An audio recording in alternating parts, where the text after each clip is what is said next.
Dalam birokrasi, ide sering lahir dengan antusias.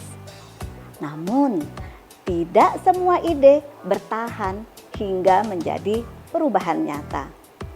Ada inovasi yang dipuji tetapi tidak dijalankan. Ada gagasan yang disepakati tetapi tidak diputuskan. Dan ada perubahan yang sebenarnya mungkin dilakukan tetapi tidak pernah dimulai.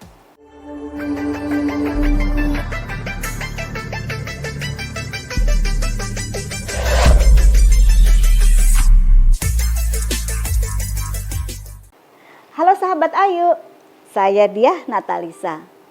Di episode pertama ini kita akan membahas satu pertanyaan mendasar. Mengapa inovasi pelayanan publik sering berhenti di tengah jalan? Di banyak instansi, kreativitas bukan masalah utama. ASN memiliki gagasan, teknologi tersedia, praktik baik dari daerah lain dapat direplikasi. Namun, inovasi selalu membawa risiko. Risiko dikritik, risiko dianggap keluar dari kebiasaan, dan risiko disalahkan jika terjadi kendala. Dalam sistem yang sangat menjunjung kepatuhan prosedural, risiko sering dianggap lebih berbahaya daripada stagnasi. Akhirnya, keputusan yang diambil bukan menolak inovasi, melainkan menundanya. Dan penundaan yang berulang perlahan menjadi budaya. Untuk memahami dinamika ini, kita dapat melihat pengalaman Mall Pelayanan Publik atau MPP. Secara konsep, MPP sangat jelas, mengintegrasikan berbagai layanan dalam satu tempat agar masyarakat tidak lagi berhadapan dengan birokrasi yang terfragmentasi. Namun, MPP bukan sekedar pembangunan gedung. MPP adalah inovasi tata kelola. MPP menuntut koordinasi lintas instansi, penyatuan standar layanan, penyederhanaan proses, dan komitmen bersama antar lembaga. Di beberapa daerah, MPP berkembang cepat dan memberi dampak nyata. Di daerah lain, berjalan lambat. Perbedaannya bukan pada desain konsep.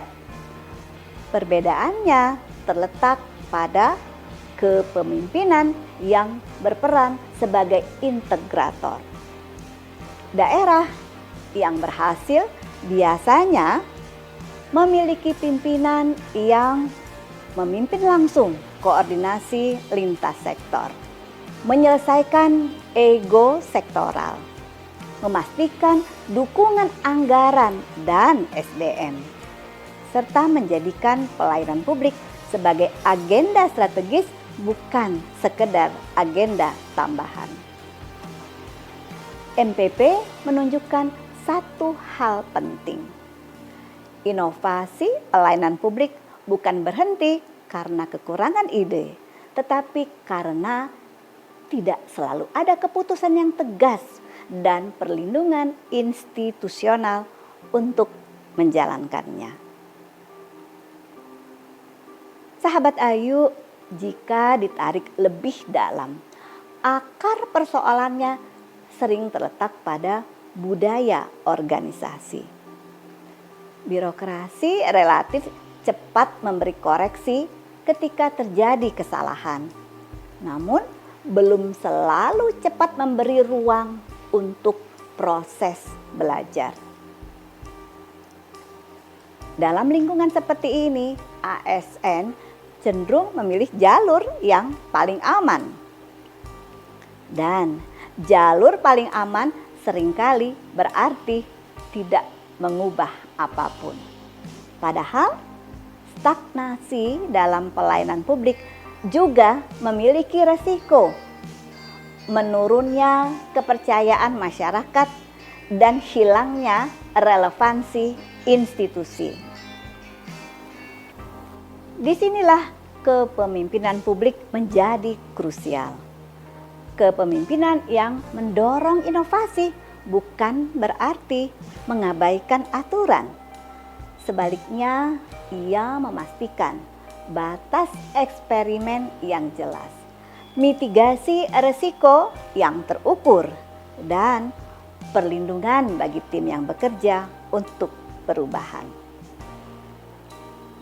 Pemimpin publik yang efektif bukan yang menjamin tidak ada kesalahan, melainkan yang mampu mengelola risiko perubahan dengan bijak.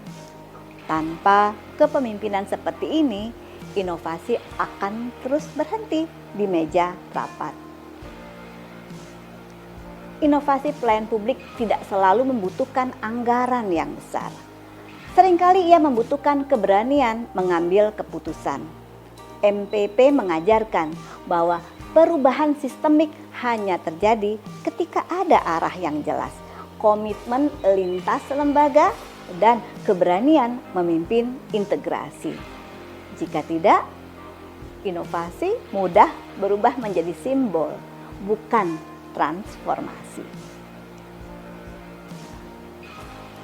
Sahabat Ayu, inovasi pelayanan publik jarang gagal karena ketiadaan ide. Ia lebih sering berhenti karena tidak ada keputusan yang menggerakkan. Episode ini mengajak kita melihat bahwa persoalan inovasi bukan semata persoalan teknis, tetapi kepemimpinan dan budaya organisasi.